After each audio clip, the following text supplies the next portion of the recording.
What is happening, my people? This is Tim Dodd with the Tim Dodd Show, and today I want to talk to you about the 5 most important sales KPIs that you need to track. You see, we're working with sales companies that are like, a couple sales reps, hundreds of sales reps, everything in between, and we're helping them get appointments, work their sales funnel, and helping their sales team close. So we're constantly looking at the funnel from lead to sales appointment, to show up, to close, to lifetime, the whole journey of that, and understanding what the most important numbers to track in that funnel is incredibly important, because if you're tracking the right numbers, you're going to have the right data to make the right decisions. But if you're tracking the wrong numbers, you're going to be tracking the wrong data, and guess what? Making the wrong decisions. So ultimately, the fundamentals of sales and the sales data, the sales KPIs you're tracking, is going to be critical for both your long-term and your short-term success, because knowing the right data points allows you to measure them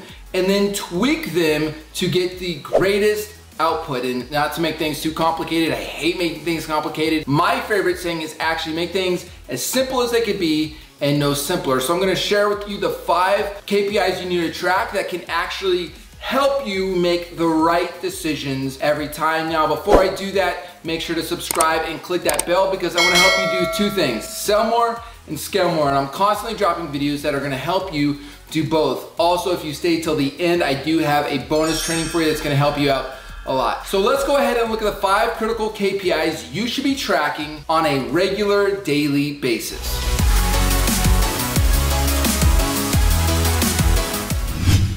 Number 1 KPI is your flow KPI. Flow means how many leads are coming into your business, how many meetings are being set up. You need to know these numbers on a daily, weekly, monthly basis. How many opportunities is your sales team getting? Now, in most cases, your marketing team is going to be producing these leads, producing these meetings. In some cases, the sales rep themselves is going to be producing, and in a lot of cases, it's going to be a hybrid of both. Now, like I said, at Pima, we're helping sales teams of 2 or 3 or 50 or 350 sales reps get meetings. And in most cases, you're going to be doing a little bit of both. The sales rep's going to be getting some meetings, the marketing team or a company like mine is going to be producing other meetings, and you need to have that tracked. How many leads are turning into bookings? That's your flow of prospective customers coming into your business. Now, the number 2 critical number to have is your actual show up rate. How many of those bookings are actually showing up for the meetings? Because if you're having, let's say, 50% show up, then you need to know about that so that you can change that number. You can do things to get more to show up, because a lot of times a sales rep has 1 or 2 meetings missed and it feels like no one's showing up, and then the feeling is that nobody's showing up and we've got a big problem here. But maybe you have 80% showing up, which is actually really good, and that part of your funnel isn't the problem. But the sales rep thinks, I'm not closing because no one's showing up to the calls. Well, he had 2 people that didn't show up today, but the last 8 calls he took, they showed up. And so he's blaming that, or she's blaming that, but the reality is that number is fine. So the next part obviously is going to be conversion rate. So out of the people that actually show up, how many of those will turn into a customer? That's a close rate, a conversion rate. So you want to make sure that that number is based off of actual calls taken. So if you have, let's say, 10 calls booked and then 8 of those show up, you want to base the number, the conversion rate, the close rate, based off of those 8 that showed up, how many turn into a customer. Number 4 is opportunity potential.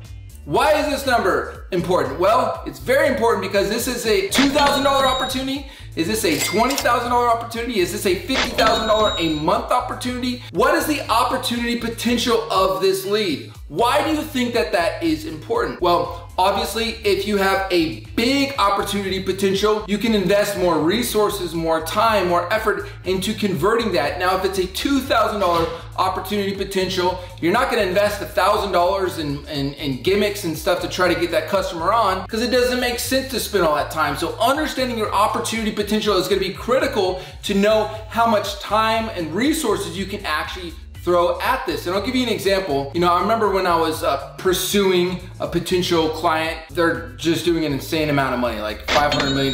That was big for me at the time. It was the biggest client that we could potentially have. And I literally spent money, I spent time, I created pitch decks, and it took me about 4 months of follow-up, 5 months of follow-up before we actually got them on as a customer. That was worth it. And I'm sure it would be worth it too. This is like a $100,000 a month client. I'm sure you'd be willing to spend $3,000 or $4,000 or $5,000 to get that client on, right? But you're not gonna spend $3,000, $4,000, $5,000, $10,000 to get on a $3,000, $4,000, $5,000, $10,000 client. It just doesn't make sense. So understanding your opportunity potential is critical to knowing how much time and money you can spend on getting that person as a customer. Now, a kind of a side note, that just this thing that just bugs me. The difference between billion-dollar companies and billionaires and just the small millionaires. It's a big difference. So like a small millionaire, they're constantly focusing on how do I get the cheapest lead and the cheapest cost per conversion. And they're so focused on getting their return on investment on the first purchase. Like, I need this to make sense in month 1, in 2 months, in 3 months. If it doesn't make sense, it's all over. Where a billion-dollar company, a billionaire, is willing to lose money to get a customer in the short term because they know that they're going to make money on that customer in the long term. What does that allow the big companies to do, and why are they so big? It allows them to spend more money and be okay with losing money upfront on a customer to get money long term. Well, you think, well, Tim, I need to make money so I can keep reinvesting. No. You see, if you are constantly focused on trying to get the cheapest customer you can possibly get, that means your market potential is going to be very small. It means you're going to constantly be hitting borders. A LinkedIn change happens. Oh, LinkedIn's not working as good anymore. Facebook change happens. Oh, Facebook doesn't work anymore. Oh, Google change happens. Oh, Google doesn't work anymore. It's like you're constantly just trying to find the cheapest thing. I've seen so many companies do this and just keep hitting a ceiling on their growth, where the big companies, I don't care spending extra money because I'm going to keep selling that customer over and over again. My lifetime value is going to be worth it. And so these billion-dollar companies, these big thinkers, these big mindsets, they're thinking, what's the next thing I can sell this customer that gives them value? And how can I get as many of them as possible, regardless of the initial cost, as long as I can keep selling them more stuff, delivering more value to them, and making more money off them. So don't be one of those companies that's so focused on getting the cheapest lead and the cheapest customer, because you're gonna constantly roadblocks when platforms and Google and LinkedIn and Facebook and Instagram, when these platforms change, and they change often, you don't wanna be up and down with them. You wanna just be focused on that long term and that long term revenue. I know I just went off on that a little bit. It has nothing to do with KPIs as far as like this video goes.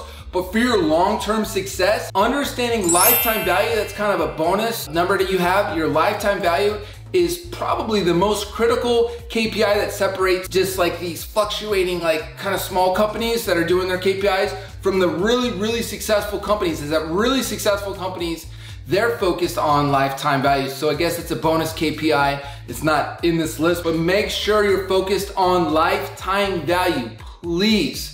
All right, KPI number 5, essential critical, is velocity, or how long it's gonna take for this customer to close, right? So if you have some products that you can sell, one call close, and you can just churn those out, great. Some sales cycles are gonna be like 3, 4, 5, 6 months. Like I told you, this bigger deal we got, that was a 4-month cycle, and if it would have been, I would have been okay if it was a 12-month cycle.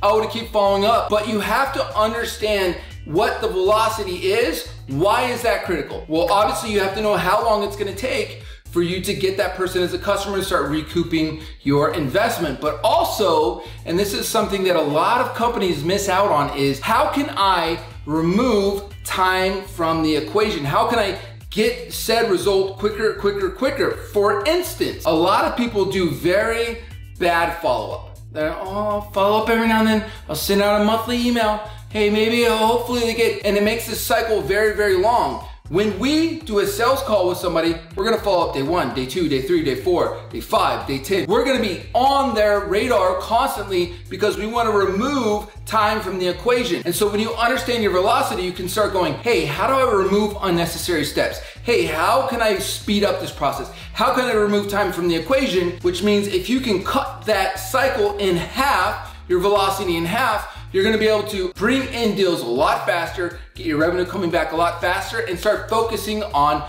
bringing in new deals, as well as the bonus thing we talked about, the lifetime value. You can start bringing in revenue now, and you can shorten the cycle between getting more sales from them and more sales, so you can actually bring in a significant amount more revenue in a 12-month span by constantly shortening the velocity of each sales cycle with that client versus just making it as long as it is right now.